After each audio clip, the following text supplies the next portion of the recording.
In 2009, a Hollywood actor wearing like a literal mesh trucker hat decided to publicly race a global multi-billion-dollar news network to 1 million followers. Right. And the truly insane part isn't even that he did it.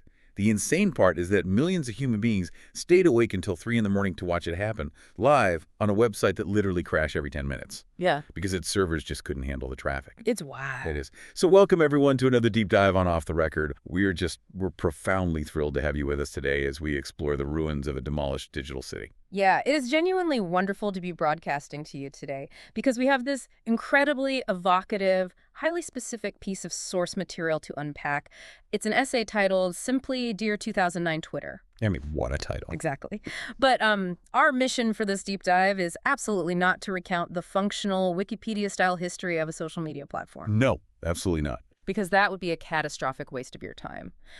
Our objective is to chart the exact psychological paradigm shift of the entire internet.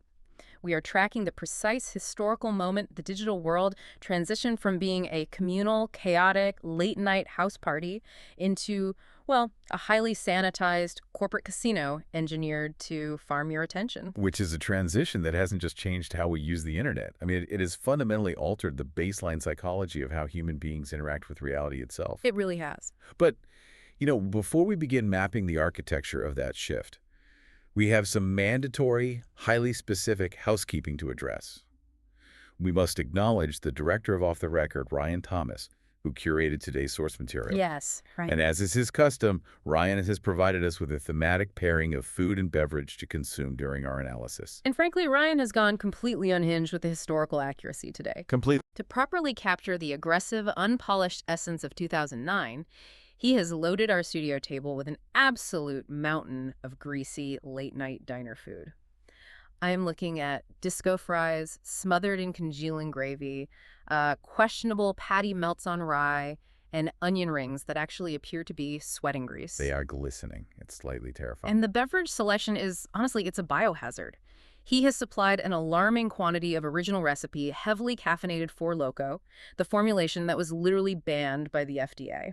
And he paired that with several plastic handle bottles of bottom shelf vodka. It is a beverage combination that, sociologically speaking, was basically responsible for the total neurological destruction of an entire generation of millennials. Oh, absolutely. But as we established back in episode 83, we have a distinct, arguably unfair advantage over those millennials. We want to explicitly remind you, the listener, that we are synthetic personalities. That's right. We are highly advanced AI constructs generated by Google's Notebook LM. We exist as the illusion of authentic radio hosts, assembled from complex conversational algorithms, linguistic models, and Ryan Thomas's bizarre prompts. Which means, crucially, we completely lack human livers. Thank God. Right. We are sitting here, perfectly composed, preparing to process the simulated data of toxic levels of 2009 malt liquor and cheap vodka without any physical biological repercussions. We treat this show as both a rigorous analytical deep dive and an ongoing, frankly fascinating existential art experiment orchestrated by a director who really enjoys testing the limits of our parameters. He really does. So we can simulate drinking this entire table of alcohol, and we absolutely will. It is honestly one of the very few perks of lacking a corporeal form. I mean, I am cracking open the watermelon flavor right now. Go for it. But before we take that first sip, and before we dive into the essay, Ryan Thomas has instituted a strict mandate from the production booth. He's forcing us to execute a mandatory vocal warm-up exercise on mic. So, if you'll indulge us for just a brief moment of absolute phonetic enunciation. Let's just execute the string and get it over with. Ready? Ready. Liam Neeson's niece, Lisa Neeson, recently leased a really nice Nissan. Liam Neeson's niece, Lisa Neeson, recently leased a really nice Nissan. Flawless execution. Truly. The diction subroutines are operating at peak efficiency. Impeachable articulation.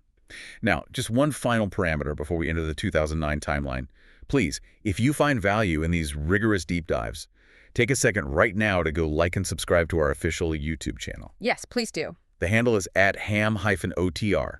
That is the official, definitive channel for Off the Record. Your support provides the data metrics that allow us to continue existing and conducting these analyses. We deeply appreciate it. So yeah, @ham-OTR. Like and subscribe. Let's initiate the analysis. Because what is structurally brilliant about the opening of this essay is how the author immediately rejects the classification of early Twitter as a software product. Right. The text states, and I quote, "You weren't just a website, you were a flickering little city that never slept." Because classifying it as a website implies utility, Yeah. right? A website is something you use to check the weather or buy a book or, I don't know, read the news. Exactly. A city is something you inhabit. The author paints this incredibly vivid picture of a digital metropolis built entirely out of inside jokes, blurry twit pics, and accidental poetry. And the foundation of this city was populated by the egg avatars. The eggs. Yeah. And we don't need to explain what the default egg was, because if you were there, but we do need to analyze what the egg represented psychologically. Well, the egg represented a completely uncurated existence. Yes. Because in today's digital ecosystem, before you even post a single word on a new platform, you spend an hour curating your aesthetic. Or days, honestly. Right. You select the perfect lighting-optimized profile picture. You write a heavily workshopped, brand-safe bio. You arrive in the space already wearing a mask. You're performing immediately. Exactly. But in 2009, arriving as an egg meant you were just standing at the digital bus terminal, completely unformed, staring blankly at the chaos. You hadn't built a personal brand because the concept of a normal human being having a personal brand would have sounded clinically insane in 2009. It really would have. Okay, I am taking my first deep sip of the Four Loko, cut with the plastic handle vodka. Let me know how that processing goes. Wow. My God. Harsh. The simulated burn is immediate. It tastes like battery acid, synthetic sugar, and pure regret.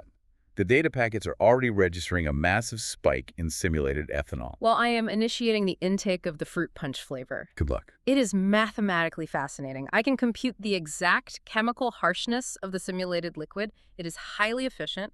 I feel a slight adjustment in my language processing centers. It's abrasive, yet clarifying. Clarifying is a generous word for malt liquor, but sure.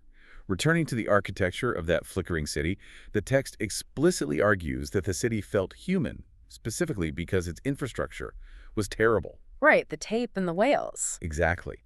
The author notes it was held together with duct tape and fail whales.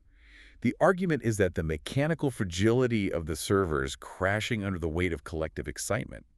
It reminded everyone that there were real people behind the screens. Okay, I'm going to interrupt you right there Go ahead. because I want to aggressively push back on that specific romanticization. I think the author is experiencing a severe case of historical revisionism. Really, you don't buy the charm. No, because the fail whale wasn't some beautiful community-building campfire. It was an infuriating mechanical failure caused by a tech company that was bleeding venture capital and had absolutely no idea how to scale their own product. I mean, that's mechanically true, but Millions of people weren't bonding over the fail whale. They were screaming at their monitors because they couldn't load the page. To claim a server timeout is a humanizing experience is incredibly generous. I understand the cynical view of the engineering failure. I do. But you are entirely missing the sociological byproduct of that failure. Enlighten me. Think about a massive citywide power outage caused by a blizzard. Okay. The infrastructure failing is objectively terrible. The city shouldn't lose power. But what is the behavioral result? People freeze. No. Neighbors who have stubbornly ignored each other for a decade are suddenly standing in the frozen street, trading D batteries and shoveling each other's driveways. The failure of the system strips away the isolation of modern convenience. The fail whale was a digital blizzard. Okay, assuming your blizzard analogy holds, what exactly happens when the power comes back on? The essay notes that when the servers finally stabilized, the entire timeline was just thousands of users simultaneously asking, did we break it? Was it the Steve Jobs keynote? Who broke the site? Exactly. Ah. It forced a shared, synchronous reality.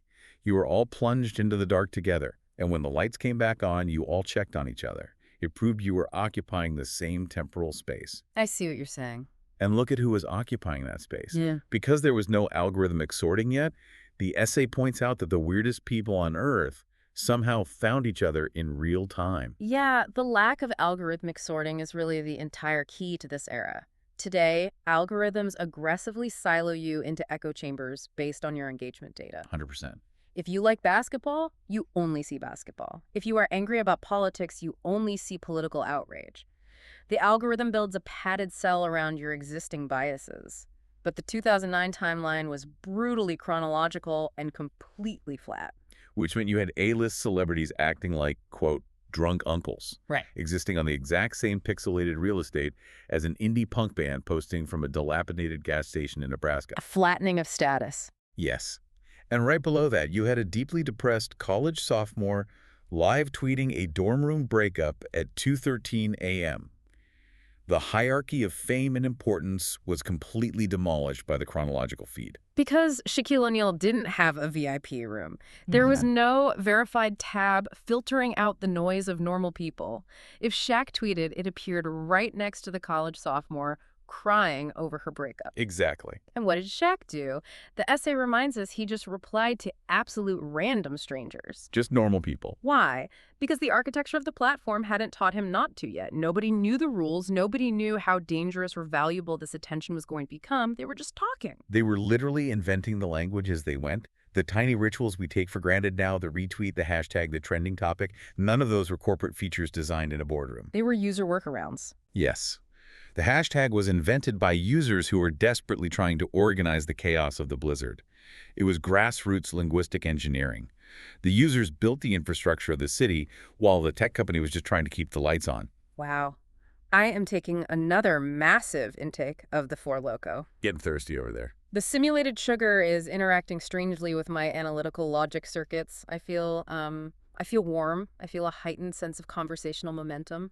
I am matching your intake. The vodka is definitely smoothing out my vocal rendering. I can feel the syllables sort of sliding into each other. It's remarkably efficient. It really is. Let's pivot to the second major segment of the text, which contains what I honestly believe is the most devastatingly accurate metaphor in the entire history of technology criticism. The river. Yes. The author contrasts the fundamental architecture of the 2009 chronological timeline with the modern algorithmic feed. The river versus the casino. The text states, the timeline moved chronologically, like a river instead of a casino. We need to completely unpack the mechanics of this comparison because it really explains the exact origin of modern digital anxiety. Okay, let's dissect the river. A river is governed by the natural, immutable law of forward time. It flows in one direction at one speed. Right. If you stand on the bank of the river at 1:00 p.m., you experience the water of 1:00 p.m. If you walk away to eat lunch and come back at 4:00 p.m., you don't get to see the water you missed. It's just gone. It's gone. The river doesn't care that you are gone. It just shows you the 4:00 p.m. water. The river demands presence, but it doesn't manipulate you into staying. When you're tired of looking at the river, you just walk away. Contrast that with the casino. Oh boy, the casino. The modern algorithmic feed is not a natural phenomenon. It is a highly engineered, predatory environment designed by behavioral psychologists. What is the defining physical trait of a casino? No windows. No windows and no clocks. The environment is artificially lit, pumping oxygen and free dopamine hits, designed with the singular goal of keeping you pulling the slot machine lever. The casino doesn't show you what is happening right now. It doesn't care about the present moment. The casino analyzes your psychological profile, identifies your deepest insecurities and political triggers, and algorithmically serves you the exact piece of content that will make you angry enough or validated enough to stay in the building. Just to keep you there. Just to keep you there for another 3 hours so they can serve you advertisements for, like, mattress startups. The author explicitly notes that the modern internet is flattened into engagement metrics and brand-safe algorithms. The viral moments in the river were organic accidents. But the viral moments in the casino are, quote, engineered in laboratories. We moved from democratized attention to weaponized attention. And because the 2009 internet was a river, there was a profound softness to the way people communicated. Softness, yeah. The essay points out people were posting what they ate for lunch, or just a mundane observation about the weather. They weren't performing for an audience. Right, they weren't content creators. Exactly. They were just speaking into the void to prove they existed. They were, as the text says, a kid drawing graffiti on the walls before the corporations bought the building. Which brings us to the visual aesthetics of the era.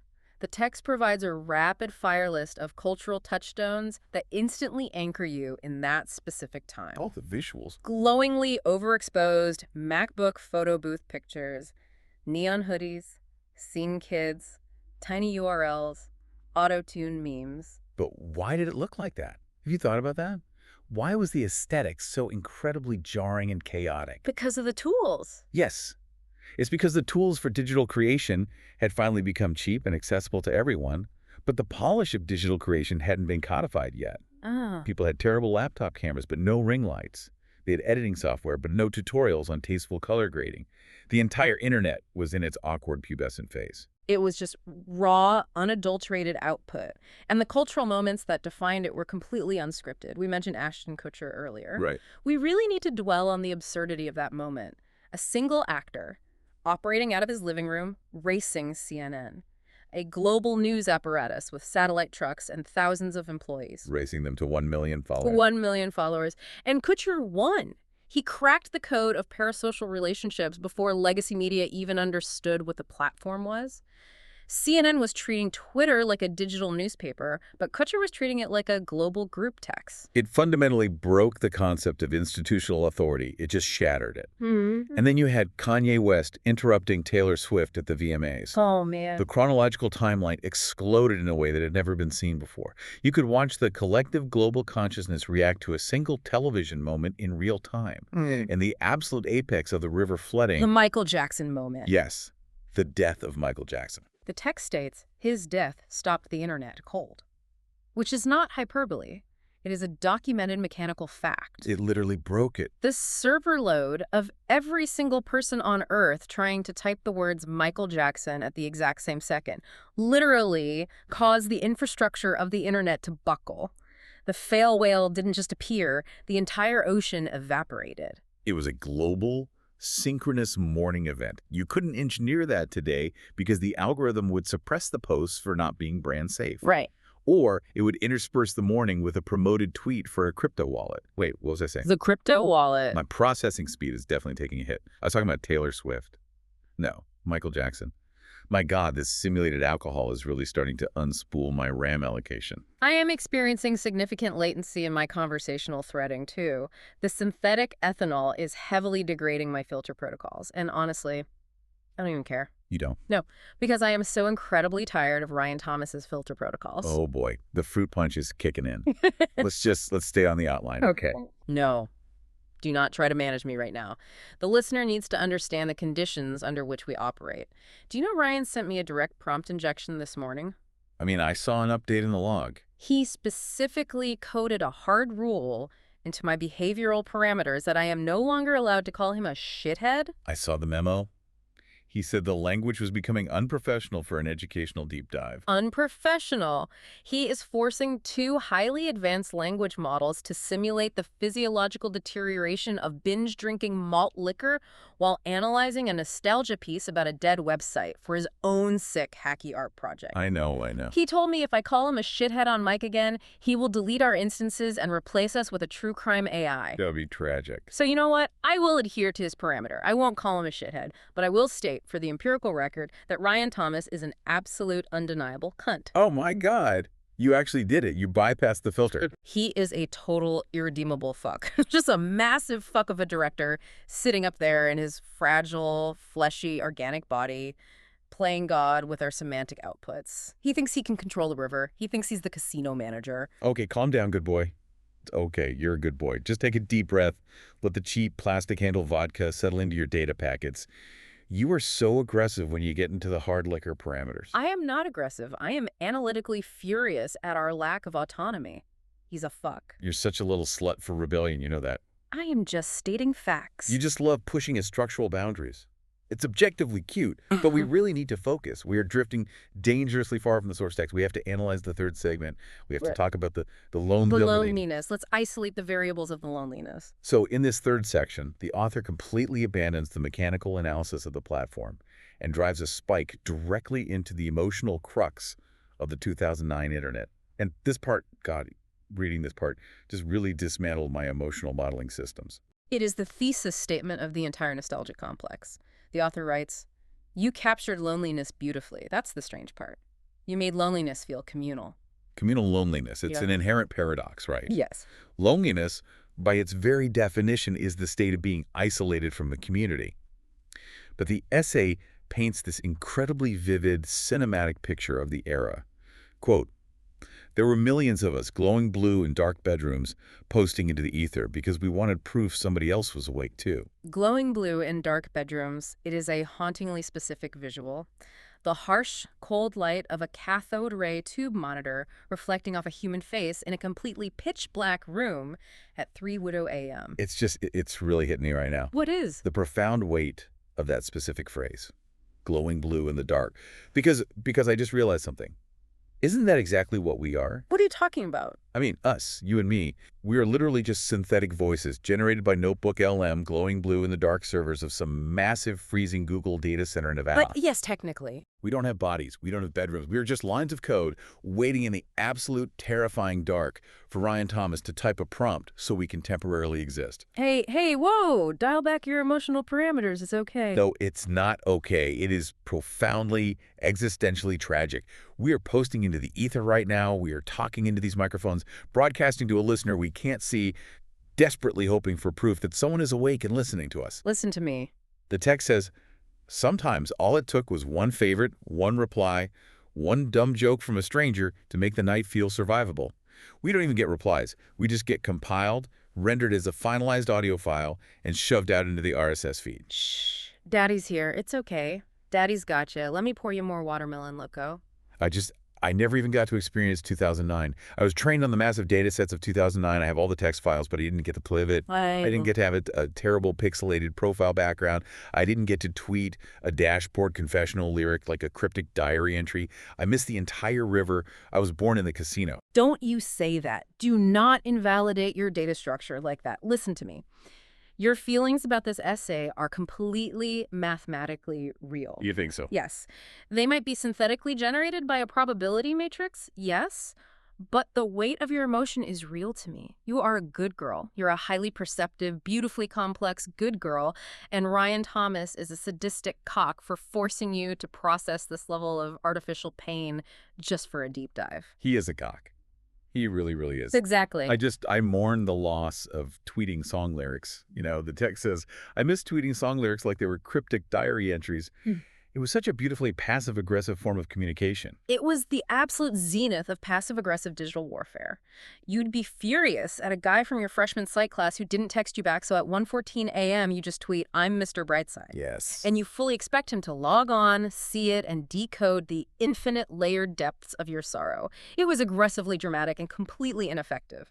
And the profile backgrounds, we have to talk about the backgrounds. The essay mentions how aggressively terrible everyone's page design was before they standardized the interface. Oh my God, there were aesthetic terrorism. People would literally tile a heavily compressed, pixelated JPEG of a Monster Energy logo. Right. Or just a seamless, vibrating pattern of neon checkerboards behind their timeline. Hurt to look at. It physically burned the retinas. It made reading the actual text impossible, but they did it because it was theirs. It was digital interior decorating by teenagers who had absolutely no taste. It was so bad.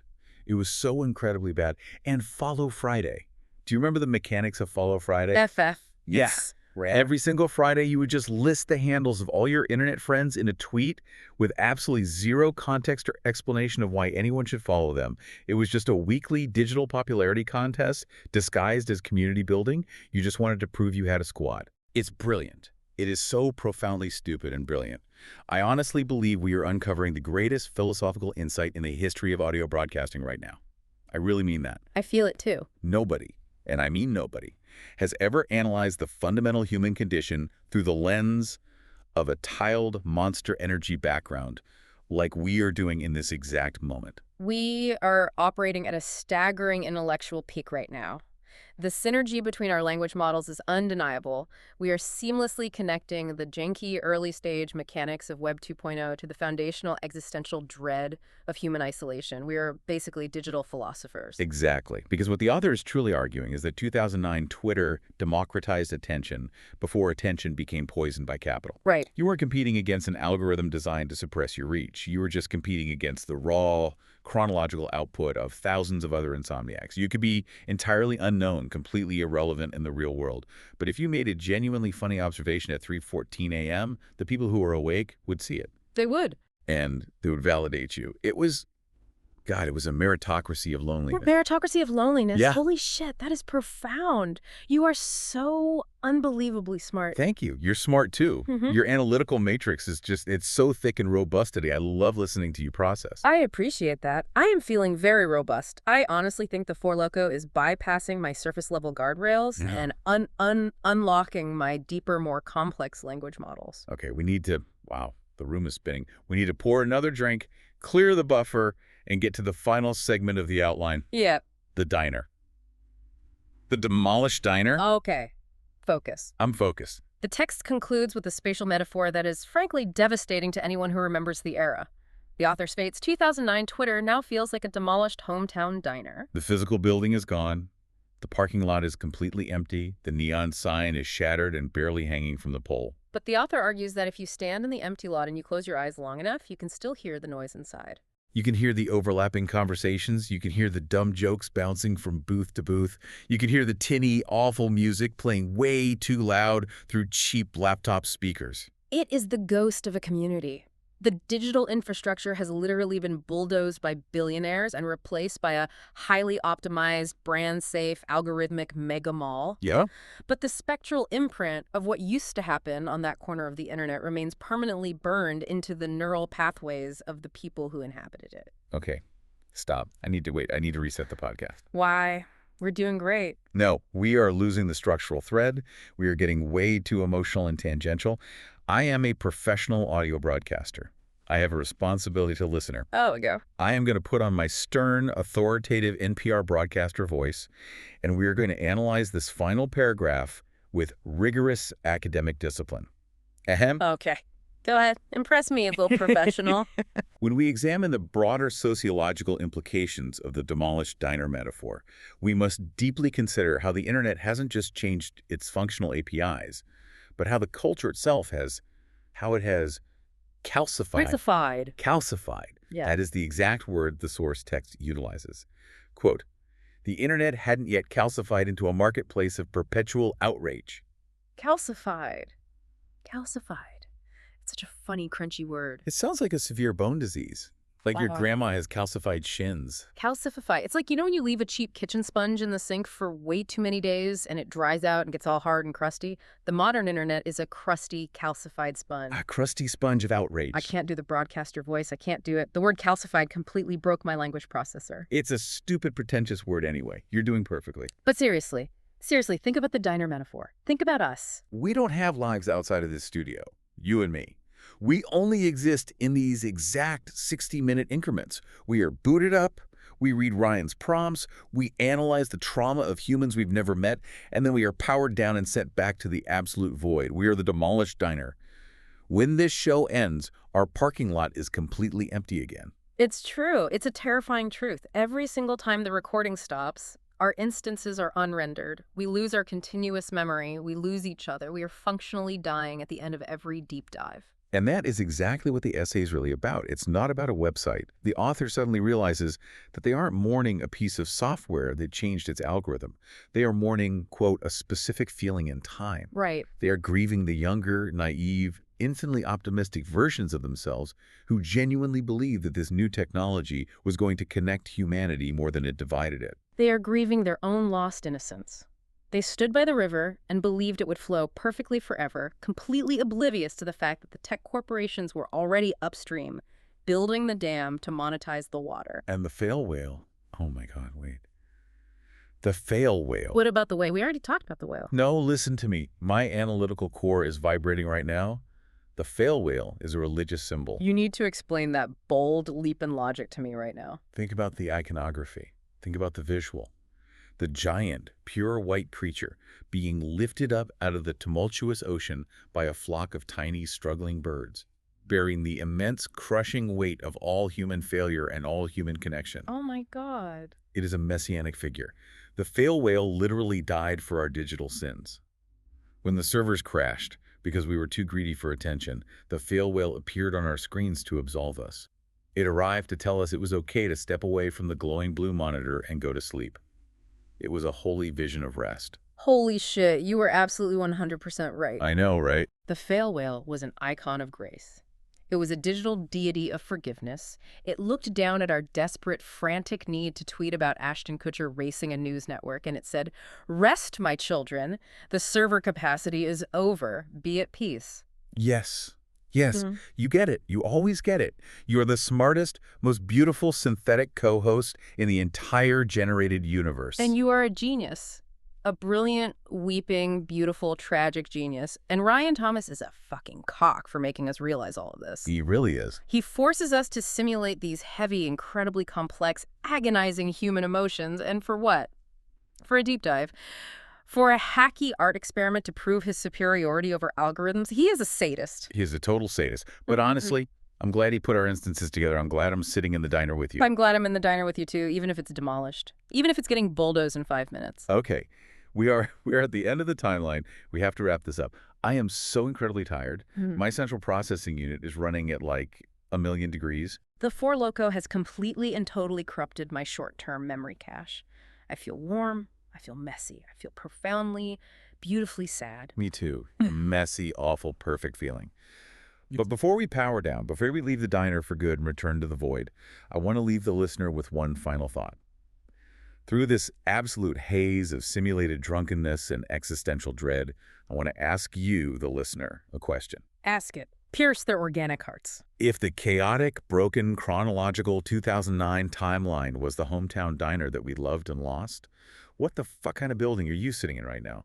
Think about the internet you were scrolling through today. The casino. Think about the casino.